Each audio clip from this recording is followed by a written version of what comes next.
Assalamu alaikum wa rahmatullahi wa barakatuh.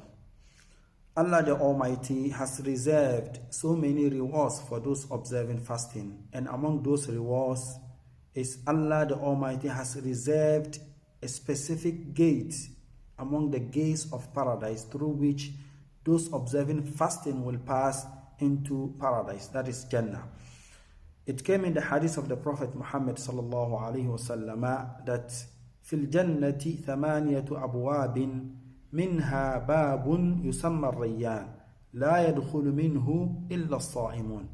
Indeed, there is in heaven 8 gates, and one out of these 8 gates is known as Ar-Rayyan.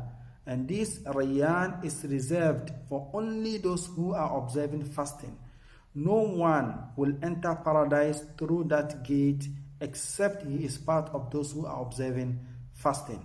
This is a favor from Allah the Almighty to you, the one who is observing the fasting. This shows the significance of somebody who is observing fasting. So let's be conscious about the fasting that we do, because Rayyan is there waiting for us by Allah's permission for us to go into heaven through that particular gate. It came in other narrations that فَإِذَا دَخَلُوا أُغْلِقْ.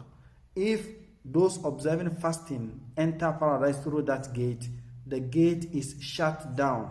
No one will enter through it except the one who observes fasting. Wassalamu alaikum wa rahmatullahi wa barakatuh.